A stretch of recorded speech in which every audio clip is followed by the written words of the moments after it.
Welcome class. आज हम chapter का टॉपिक है। आज टॉपिक हम पढ़ेंगे रिप्रोडक्शन इन प्लांट यानी पौधों में प्रजनन। तो रिप्रोडक्शन का मतलब क्या होता है, सबसे पहले मैं आपको ये बताता हूँ। रिप्रोडक्शन का मीन होता है कि किसी भी प्रकार के जीव अपने जैसा जब कोई नया जीव को बनाते हैं या बनाने का प्रयास करते हैं, वो प्रोसेस रिप्रोडक्शन प्रोसेस कहलाती है। तो ऐसे ही इसमें मैं आपको कुछ बताऊंगा। There are different varieties of plant found on earth. हमारे पृथ्वी पर अलग अलग प्रकार के पौधे पाए जाते हैं। तो सम ईयर्स फ्लावर, कुछ के अंदर पौधे में फ्लावर आते हैं। तो फर्स्ट हमारे पास टॉपिक है फ्लावरिंग प्लांट।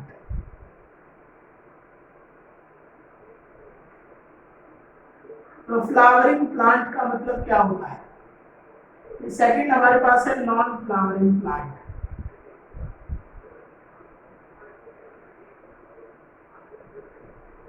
तो फर्स्ट हम पढ़ेंगे फ्लावरिंग प्लांट। ऐसे पौधे जिनके अंदर फूल आते हैं, जिनके अंदर फूल खिलते हैं, वे फ्लावरिंग प्लांट कहलाते हैं। और दूसरा है नॉन फ्लावरिंग प्लांट। ऐसे पौधे जिनके अंदर फूल नहीं आते हैं, वे नॉन फ्लावरिंग प्लांट कहलाते हैं। तो some plants which can be bear flowers that are called flowering plant, and some bear not flower that are called not flowering plant. तो नेक्स्ट टॉपिक मैं आपको बताता हूँ कि देखो, नॉन फ्लावरिंग प्लांट और फ्लावरिंग प्लांट दोनों ही मिलाकर भी अपने जैसे को बनाने के लिए रिप्रोडक्शन प्रोसेस को करते हैं, क्योंकि अपने जैसे पौधे बनाने के लिए, क्योंकि आने वाली पीढ़ी को अपनी जैसी पीढ़ी की उपलब्धि या वजूद बताने के लिए भी रिप्रोडक्शन प्रोसेस किया जाता है। तो फर्स्ट है way of reproduction in plant, यानी पौधों में प्रजनन कैसे होता है, यानी रिप्रोडक्शन प्रोसेस कैसे की जाती है। तो अब हम पढ़ेंगे way of reproduction in plants. तो इसका पहला वे हम पढ़ेंगे, यानी पौधों में प्रजनन कैसे किया जाता है। तो living organisms produce their own kind through a process that's are called reproduction. तो इसमें मैंने पहले भी बताया, अभी बता रहा हूँ कि जितने भी जीवित प्राणी होते हैं, वे सभी के सभी अपने जैसा किसी दूसरे को बनाने के लिए जो प्रोसेस करते हैं, उस प्रोसेस को रिप्रोडक्शन प्रोसेस कहते हैं, यानी प्रजनन क्रिया। तो इसके plants also increase in numbers through the process of reproduction. पौधे भी रिप्रोडक्शन प्रोसेस के थ्रू अपनी संख्या को बढ़ाते हैं। तो different plant reproduce in different ways, अलग अलग प्रकार के पौधे अलग अलग तरीकों से रिप्रोडक्शन प्रोसेस करते हैं। तो ये रिप्रोडक्शन प्रोसेस के बारे में पढ़ेंगे। तो देखो, most of the flowering plant, जितने भी फ्लावरिंग प्लांट होते हैं, वो प्रोड्यूस करते हैं सीड को। सीड भी मोस्ट बेटर एग्जांपल है जो न्यू बॉर्न बेबी प्लांट्स को बना सकता है, न्यू प्लांट्स को बना सकता है। Some plant also reproduce through their stem. कुछ पौधों को बनाने के लिए स्टेम का उपयोग किया जाता है, यानी कुछ पौधों को नए पौधों को उगाने के लिए। सेकंड नंबर पे है लीव्स, पत्तियों का भी इस्तेमाल किया जा सकता है। और थर्ड नंबर पे रूट्स का भी इस्तेमाल पौधों को उगाने के लिए, नए पौधों को उगाने के लिए या बनाने के लिए किया जाता है।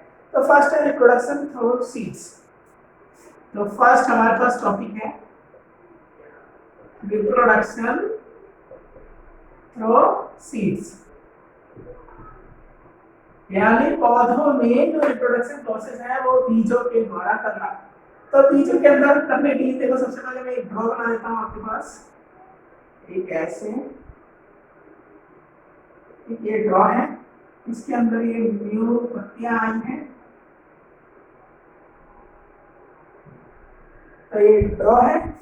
तो इसका जो आउटर लेयर है, ये आउटर लेयर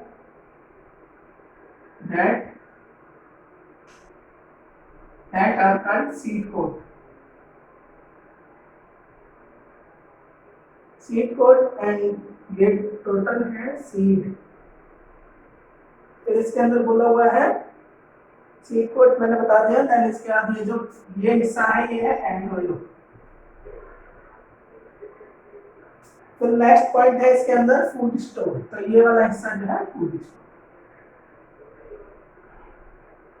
तो अब देखो, इसके बारे में पढ़ाता हूं मैं। When a seed get the right amount of air, water, soil and sunlight, जब किसी बीज को राइट अमाउंट यानी उचित मात्रा में soil, air, water and sunlight प्राप्त होता है, यानी सूर्य का प्रकाश।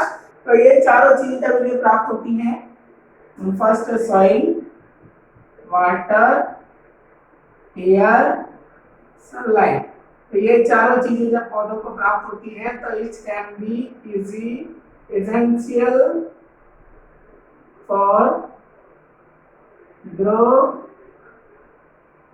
सीड टू प्लांट, यानी बीज से पौधे को बनने के लिए चार चीजों की आवश्यकता होती है। तो नेक्स्ट इसके अंदर एक प्लांट, ये पौधा बन जाता है। तो फ्रूट के जितने भी सीड्स होते हैं मोस्टली फ्रूट्स के अंदर पाए जाते हैं। व्हेन अ फ्रूट ड्राइज अप, जब कोई भी फल सूख जाता है तो इसके जो सीड्स होते हैं अंदर के, वो क्या होते हैं, वे नए पौधों को बनाने के लिए सक्षम हो जाते हैं, यानी तैयार हो जाते हैं। उन बीजों से हम नए पौधों को बना सकते हैं।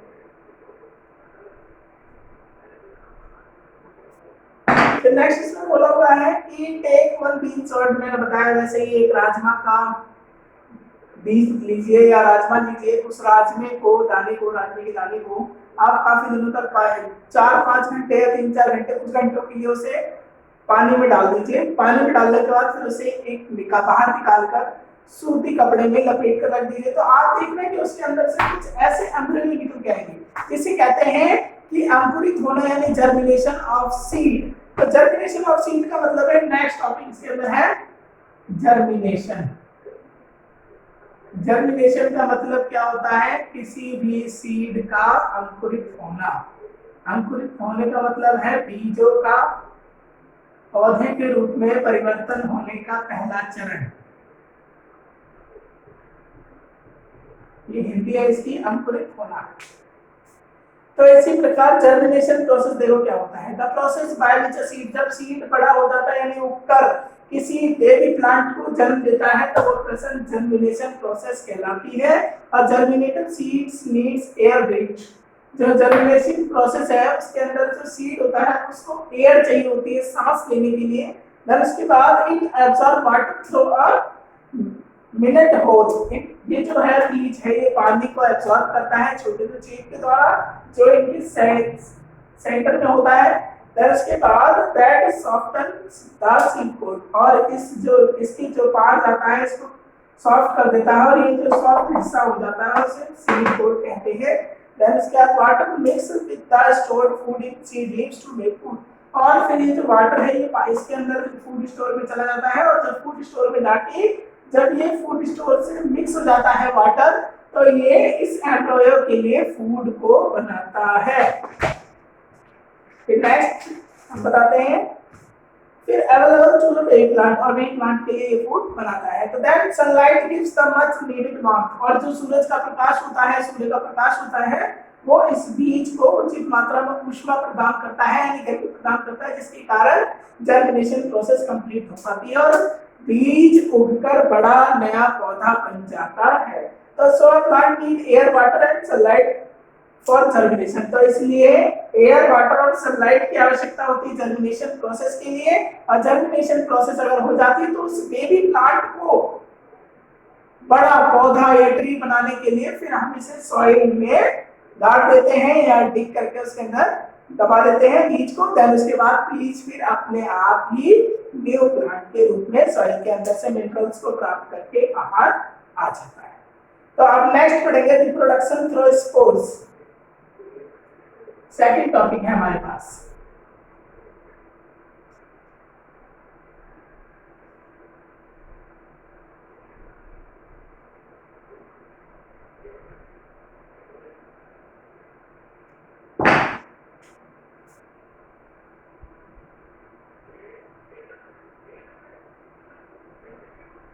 Reproduction through spores. तो ये देखिए रिप्रोडक्शन थ्रू स्पोर्स, कुछ नॉन फ्लावरिंग प्लांट होते हैं, ऐसे पौधे जो कि फूलों को नहीं देते हैं। वे पौधे फर्न और मोसिस के अंदर ऐसा होता है कि वो बीजों को उत्पादन नहीं कर पाते हैं, बीजों का उत्पादन नहीं कर पाते हैं, और वे स्पोर्स यानी छोटे छोटे कुएं बनाते हैं, छेद होते हैं।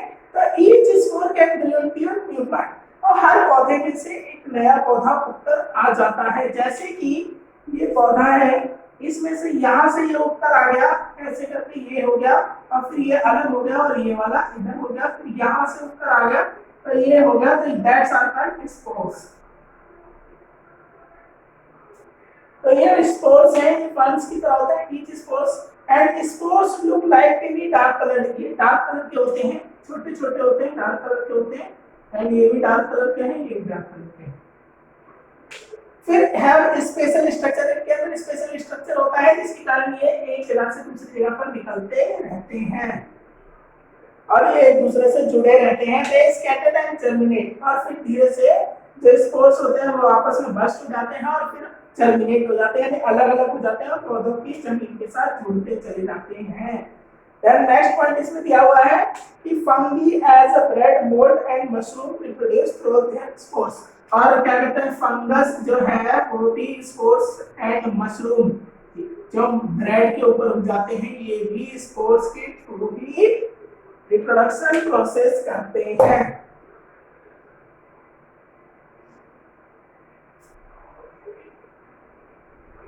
नेक्स्ट टॉपिक हम पढ़ेंगे कि reproduction through by body parts. ये मोस्ट इंपोर्टेंट टॉपिक है, रिप्रोडक्शन बाय बॉडी पार्ट्स। तो रिप्रोडक्शन बाय बॉडी पार्ट्स में देखो, सबसे पहला बॉडी पार्ट है रूट। ये फर्स्ट बॉडी पार्ट है। जैसे ही कुछ पौधे हैं, स्वीट पोटैटो है, रेडिश है, कैरेट है, ये सभी के सभी न्यू प्लांट को रिप्लांटेड करते हैं। किसके द्वारा? रूट्स के अंदर ही। जैसे छोटा सा प्लांट होता है उसको अगर हम रूट्स में जमीन के अंदर गाड़ देते हैं तो वो नए प्लांट के रूप में कन्वर्ट हो जाता है। तो ये रूट्स के थ्रू हो गया। फिर सेकंड टॉपिक इसके अंदर दिया हुआ है स्टेम। रूट्स मतलब होता है जड़ें, जड़ों के सहारे जैसे हम किसी पौधे की जड़ को तोड़कर किसी दूसरे पौधे के साथ लगा देते हैं और पौधे के अंदर जड़ का होना आवश्यक है। अगर पौधे के अंदर जड़ नहीं होगा तो वो पौधा उग नहीं सकता है। तो ये रूट्स के थ्रू होता है। नेक्स्ट आता है स्टेम। स्टेम का मीनिंग होता है सम प्लांट्स, जो कुछ पौधे होते हैं वो क्या करते हैं, पोटैटो जैसे पोटैटो है वो एक्चुअली ग्रो फ्रॉम स्टेम्स। ये अपने तने के अंदर से उगते हैं। They have birds called eyes that grow into new plant. तो इनके अंदर कुछ छोटे छोटे से अंश निकल कर आते हैं जिनको बर्ड्स कहा जाता है और वो न्यू प्लांट कहलाते हैं। तो rose, sugarcane and hibiscus are also grown through the stem. और क्या कहते हैं, रोज होता है, उनकी टहनियों को तोड़कर अगर हम मिट्टी में गाड़ दें तो वह उग सकता है। ऐसी हिबिस्कस भी है और एक आधे फ्लावर और भी होते हैं जिनको तोड़ तोड़ के, इनकी स्टेम्स को तोड़ के अगर हम सॉइल में गाड़ देते हैं तो वो वहां पर न्यू प्लांट्स को कन्वर्ट हो जाएंगे। तो दैट इसलिए a length of a stem is planted into soil which grows into a new plant. और जितनी भी टहनियां हैं सभी की लंबाई होनी चाहिए, क्योंकि जितनी अच्छी लंबाई होगी उतनी जल्दी वो रूट्स को कैच अप करेंगे। नेक्स्ट है लीफ। थर्ड पॉइंट इसमें दिया हुआ है लीफ। कुछ पौधे देखो लीफ से भी अपने अंदर, लीफ के ऊपर भी एक से एक पत्ते आते हैं और न्यू प्लांट्स कन्वर्ट होगा। उस लीफ के ऊपर जो पौधे आए हैं उनको तोड़ के हम कहीं और सॉइल में लगा देंगे तो वो न्यू प्लांट्स के रूप में कन्वर्ट हो जाएंगे। तो ऐसे सब प्लांट्स जो होते हैं, न्यू प्लांट्स जो होते हैं वो लीव्स के ऊपर आ जाते हैं, लीव्स की एजेस पे उग जाते हैं, यानी पत्तियों की किनारे पे। सपोज करो तो यहाँ पे उग जाएंगे, यहाँ पे उग जाएंगे, ये किनारी है, पत्तियों की लीव्स हैं, यहाँ पे उग सकते हैं। तो इनको हम ब्रोकन आउट करके यहाँ सॉइल में गाड़ दें तो ये यहाँ पे न्यू प्लांट्स यानी बड़े प्लांट्स के रूप में कन्वर्ट हो जाएंगे। तो इसी प्रकार ये लीफ से उठाकर इन्हें प्लांटेड किया जा सकता है आसानी से सॉइल के अंदर। तो ये भी खत्म हो गया आपका। नेक्स्ट वे है डिस्पर्सल ऑफ सीड। ये मोस्ट इम्पोर्टेंट टॉपिक ये भी है क्योंकि कुछ पौधे आप लोगों ने अपने आसपास देखे होंगे जो कि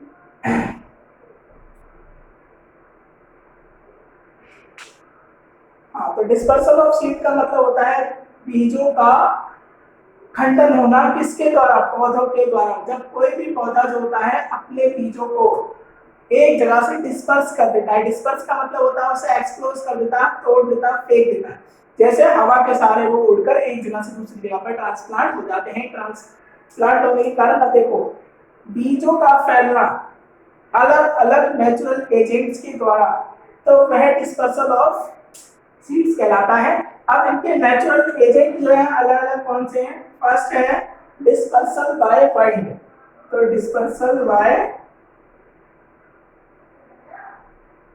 वाइंड, तो पहला इसके अंदर दिया है कि हवा के द्वारा बीजों का डिस्पर्स हो जाना, यानी बीजों का पौधे से अलग हो जाना और अलग होकर नए पौधे के रूप में उग जाना। तो ऐसे ही देखो लाइट स्पीसीज जो हल्के बीज होते हैं उनका होता है कि एक जगह से दूसरी जगह पर वाइंड यानी हवा के द्वारा चले जाते हैं और एक जगह से दूसरी जगह पर उड़ते रहते हैं, इसलिए वो दूरी पर जाकर उग जाते हैं। And seed of the cotton, रुई के बीज या हिप्टेज के बीज, डैंडेलियन के बीज और मैडर के बीज, ये इनके अंदर कुछ फर होते हैं, यानी रुए वाले जितने भी बीज उड़ते हैं हवा में वे सभी के सभी पौधे से यानी पेरेंट प्लांट से अलग होकर दूसरी जगह पर उग जाते हैं, इसलिए इन्हें डिस्पर्सल ऑफ सीड के एग्जांपल में डाला गया है। फिर सेकंड पॉइंट इसके अंदर दिया डिस्पर्सल बाय वाटर।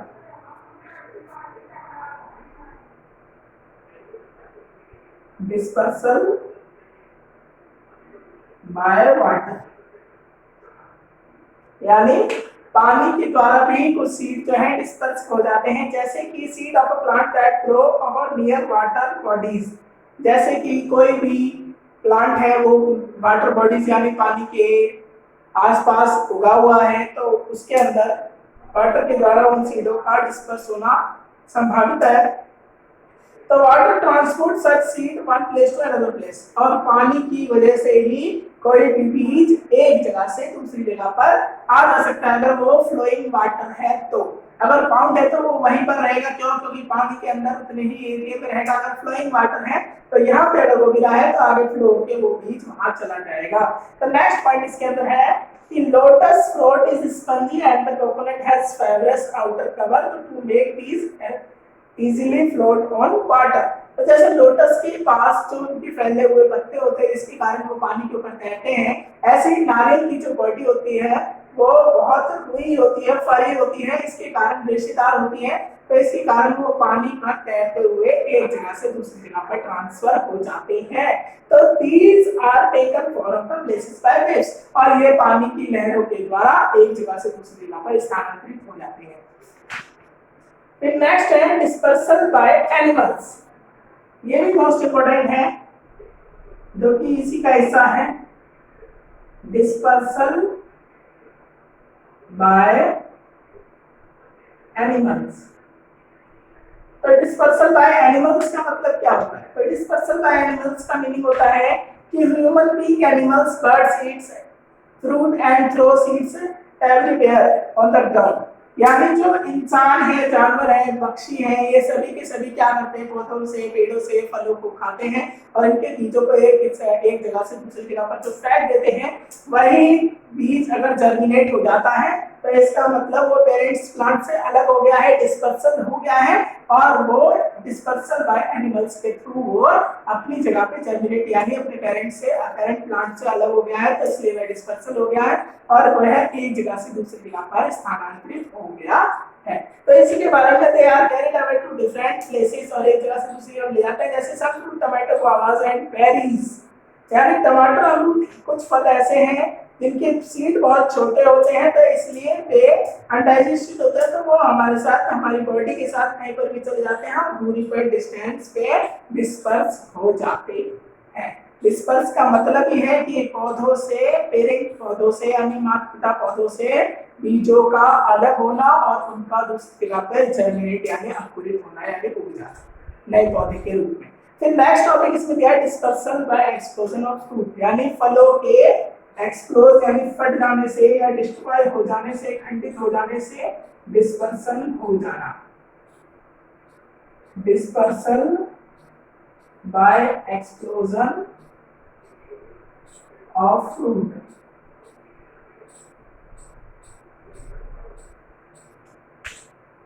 तो तो इसमें देखो कुछ फल ऐसे होते हैं जो कि पीस हो गए, कॉफी ग्रोस हो गए, कुछ फल ऐसे बालसम हो गए, बस्ट हो गए, ये क्या होते हैं एक्सप्लोज हो जाते हैं। जैसे कोई फल आपने देखा होगा आपके आसपास कोई पौधा है, उस पौधे में एक फल आया, अब वो फल आने के बाद वो एकदम से ब्लास्ट हो गया, खुल गया, और उसके खुलने के अंदर से रुए में बहुत सारे उड़ते हुए नजर आते हैं। तो जो रुए उड़ते हैं तो वही एक्सप्लोजन ऑफ फ्रूट कहलाते हैं। तो जो उसका फ्रूट था उसके अंदर से बहुत सारे रुए निकले हैं, यानी सीड्स निकले हैं, वो नए पौधों को जन्म देने के लिए एक जगह से दूसरी जगह पर स्थानांतरित हो जाते हैं। किसके द्वारा? बाय माइंड और वाटर या एनिमल, किसी के भी द्वारा ये वो एक जगह से दूसरी जगह पर ट्रांसप्लांट हो जाते हैं। परंतु एक्सप्लोजन का मतलब वही है कि पौधे की जो फ्रूट है उस फ्रूट का एक्सप्लोज होना है, खुल जाना या फट जाना, जिसके कारण वो उसके अंदर जो है वो बाहर आ जाता है, तो वही एक्सप्लोजन कहलाता है। अब देखो कल्टीवेशन ऑफ क्रॉप्स, ये तो सारे टॉपिक थे हमारे रिप्रोडक्शन इन प्लांट्स के। अब नेक्स्ट टॉपिक इसके अंदर आया है कल्टीवेशन ऑफ क्रॉप्स। तो क्रॉप्स क्या होता है? क्रॉप्स का मतलब होता है फसल, और कल्टीवेशन का मतलब होता है उगाना, फसल को उगाना। तो अब देखिए इसके बारे में पढ़ते हैं। The plants that can be grown in a large area to provide food and other substance are called crops. यानी किसी भी प्रकार के पौधे को एक ही मात्रा में और ज्यादा से ज्यादा उगाना, ज्यादा से ज्यादा मात्रा में उगाना, और छोटी सी जगह में या एक ही जगह पर ज्यादा से ज्यादा मात्रा में उगाना, और फूड के लिए या किसी दूसरे सामानों के लिए, वे सभी के सभी पौधे फसल कहलाते हैं, यानी क्रॉप कहलाते हैं। This process is called cultivation, और फसलों को उगाना ही कल्टीवेशन कहलाता है। अब देखो इन इंडिया हमारे पास दो तरह की फसलें होती हैं। फर्स्ट होता है समर क्रॉप्स, समर क्रॉप्स, और इन फसल को हम खरीफ क्रॉप्स के नाम से जानते हैं। फिर सेकेंड इसमें दिया हुआ है विंटर क्रॉप्स, इन फसलों को हम रबी क्रॉप्स के नाम से जानते हैं। सभी क्रॉप्स का, खरीफ क्रॉप्स का ड्यूरेशन मंथ जो है समर सीजन में होता है, जिसके अंदर हम राइस, इनकी जो फसल है राइस है, राइस, ज्वार, बाजरा, मेज, ये कुछ एग्जांपल है इसके। फिर इसके बाद है विंटर क्रॉप्स में पी, व्हीट, ग्राम एक्सेट्रा। तो विंटर क्रॉप्स के ये कुछ एग्जांपल है। तो ये फसलें सर्दियों में उगाई जाती है और ये गर्मियों में उगाई जाती है। तो ऐसे ही सब वेजिटेबल्स, कुछ सब्जियां भी सब गर्मियों में उगाई जाती है, और कुछ सब्जियां ऐसी भी है, कुछ फल ऐसे भी हैं जो सर्दियों में उगाए जाते हैं अनाज को छोड़कर।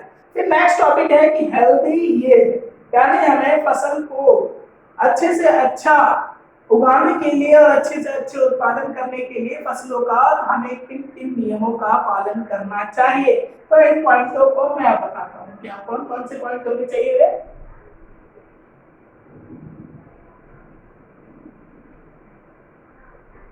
आप लोग भी अपने अपने दिमाग में सोचिए वो पॉइंट कौन कौन से होने चाहिए जिनके कारण हम अच्छी से अच्छी फसल को प्राप्त कर सकते हैं।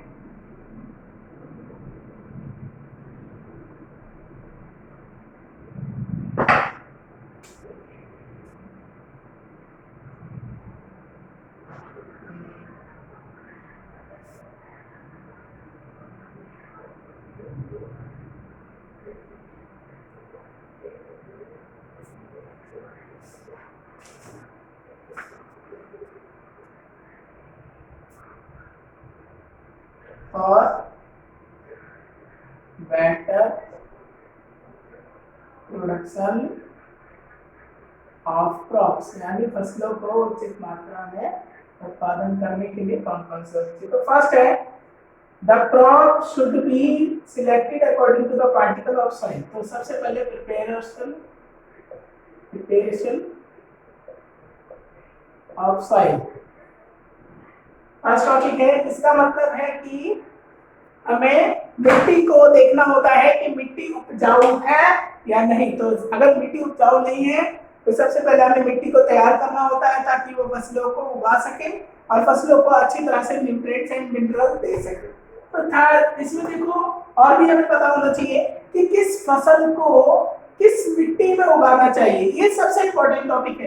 अगर हम किसी भी फसल को, जैसे कि कॉटन है, कॉटन को अगर हम ब्लैक सॉइल की जगह अगर क्ले सॉइल में उगाएंगे तो वो उग जाएगी? नहीं उगेगी। इसी प्रकार अगर हम मेज है, मेज को हम ब्लैक सॉइल के अंदर उगाएंगे और क्ले सॉइल में नहीं उगाएंगे तो क्या वो उग जाएगा? नहीं उगेगा। ऐसे ही जो फसलें होती हैं उनको उसी मिट्टी के अनुसार उगाना चाहिए जिसके लिए वो सुइटेबल हो, यानी जो उसके लिए लाभदायक हो। अब नेक्स्ट इसके अंदर टॉपिक दिया हुआ है कि sufficient quantity of manure and right type of fertilisation.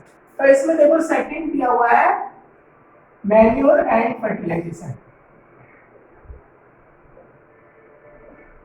Fertilisation यानी हमें उचित मात्रा में खाद पदार्थ को देना भी आवश्यक है। अगर इन खाद पदार्थ को अगर हम उचित मात्रा में नहीं देते हैं तो इसका मतलब वे हमारी फसलों को नष्ट कर सकते हैं, जला सकते हैं या फसलों को नुकसान पहुंचा सकते हैं। फिर नेक्स्ट टॉपिक इसमें दिया हुआ है कि सोइंग सीड्स। थर्ड टॉपिक दिया है गुड क्वालिटी ऑफ सीड, यानी ऐसे बीजों का चुनना जो अच्छे हो, हेल्दी हो, स्वस्थ हो। इनका मतलब यानी ऐसे बीजों को लेना जो कि हमें पता हो कि ये स्वस्थ है, इनके अंदर कोई बीमारी ना हो और ये बीज हमें अच्छा सा अच्छा उत्पादन दे सके, इसी प्रकार के बीजों को चुनना। ये थर्ड पॉइंट है। एंड फोर्थ पॉइंट है इरिगेशन फैसिलिटी।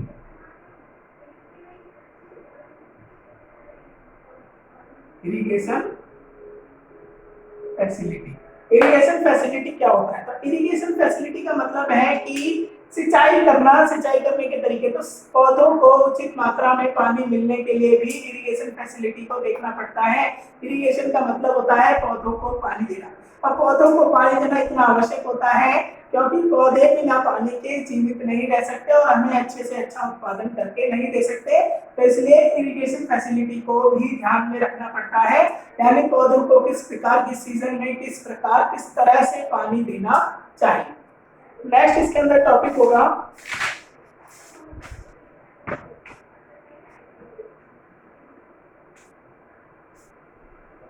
प्रोटेक्ट फ्रॉम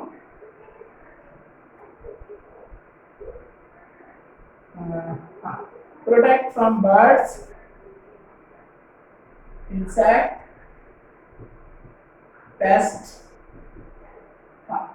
तो हमें अपनी फसलों को इन चीजों से बचाना चाहिए। हमें अपनी फसल को इंसेक्ट से, बर्ड से, पेस्ट से यानी कीटनाशक कीड़ों से, तो इन सभी चीजों को बचाने के लिए हमें इंसेक्टिसाइड और पेस्टिसाइड का भी उपयोग करना चाहिए और उतना ही करना चाहिए जितना आवश्यक है। क्यों? क्योंकि ये हमारी फसलों को नुकसान पहुंचाते हैं। ये जितने भी कीड़े हैं, ये जितने भी टर्म्स हैं, ये सभी के सभी हमारे फसलों को नुकसान पहुंचाते हैं। तो इनसे सुरक्षित रखने के लिए हमें इंसेक्टिसाइड और पेस्टिसाइड का उपयोग करना चाहिए। फिर इसमें नेक्स्ट बात होनी है अनवांटेड प्लांट और रिमूव अनवांटेड प्लांट, यानी हमें फसलों में से जो हमारी फसल है उनके अंदर से हमें इन अनवांटेड प्लांट यानी ब्रीडिंग सिस्टम को अपनाना चाहिए। इसका मतलब होता है अनवांटेड प्लांट का मतलब है ऐसे पौधे जो फसल के अंदर तो उगे हुए हैं परंतु फसल यानी खेत के अंदर है परंतु उन फसलों की हमें कोई, उन पौधों की हमें कोई आवश्यकता नहीं है। जिन पौधों की हमें आवश्यकता नहीं है अनवांछित पौधों को हटा देना चाहिए। क्यों? क्योंकि ये पौधे हमारी फसलों के जो पौधे हैं उनके लिए नुकसानदायक हो सकते हैं। कैसे? क्योंकि जो सॉइल के अंदर न्यूट्रिएंट्स हैं वो हमारी फसल के पौधे भी अब्सॉर्ब करते हैं और ये अनवांटेड यानी जिन पौधे की हमें आवश्यकता नहीं है ये पौधे भी अब्सॉर्ब करते हैं। तो इन पौधों को हटा देना चाहिए। क्यों? क्योंकि अगर ये पौधे को हम हटा देंगे तो ये पौधे न्यूट्रिएंट्स को नहीं अब्सॉर्ब कर पाएंगे, जिस कारण उचित मात्रा में हमारी हमारी फसल को जितने भी पौधे हैं उन सभी को सही मात्रा में न्यूट्रिएंट्स एंड वाटर मिल पाएगा, जिसके कारण हमारे पौधे स्वस्थ रहेंगे। एंड थर्ड पॉइंट इसके अंदर है कि जैसे जंगली घास वगैरह होते हैं वे सभी के सभी न्यूट्रिएंट्स को ज्यादा से ज्यादा एब्सॉर्ब करते हैं, तो इसलिए उन्हें फसलों से हटाकर रिमूव कर देना चाहिए। नेक्स्ट इसके अंदर पॉइंट किया हुआ है कि स्टोरेज।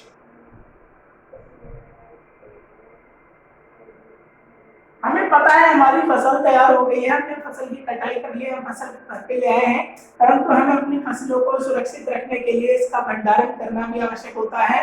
और स्टोरेज के लिए हमें इन्हें चूहों से, बाकी जानवरों से बचाकर रखना चाहिए जो इन फसलों को नुकसान पहुंचा सकते हैं, इन अनाज को नुकसान पहुंचा सकते हैं। जो अनाज हमारे पास आया है उस अनाज को सुरक्षित रखने के लिए हम क्या कहते हैं, मॉइस्चर से, नमी से दूर रखने के लिए हम इनका मील में भी डाल सकते हैं, या अपने घरों पे भी इसको सुरक्षित रखने का प्रयास कर सकते हैं। इसलिए इन्हें टाइट कंटेनर में रख सकते हैं ताकि इनको ना कीड़े खा सके, ना कोई चूहे वगैरह, रोडेंट वगैरह इनको नुकसान ना पहुंचा सके। तो इसी के साथ आपका चैप्टर फिनिश हुआ है। प्लीज इस वीडियो को लाइक करें, शेयर करें एंड इस चैनल को सब्सक्राइब करें। और अगर कोई परेशानी है तो हमें कमेंट करके बताएं कि सर यहाँ पे हमें ये कॉन्सेप्ट क्लियर नहीं हुआ, तो हम कोशिश करेंगे दोबारा से इस वीडियो को अपलोड करें। Thank you.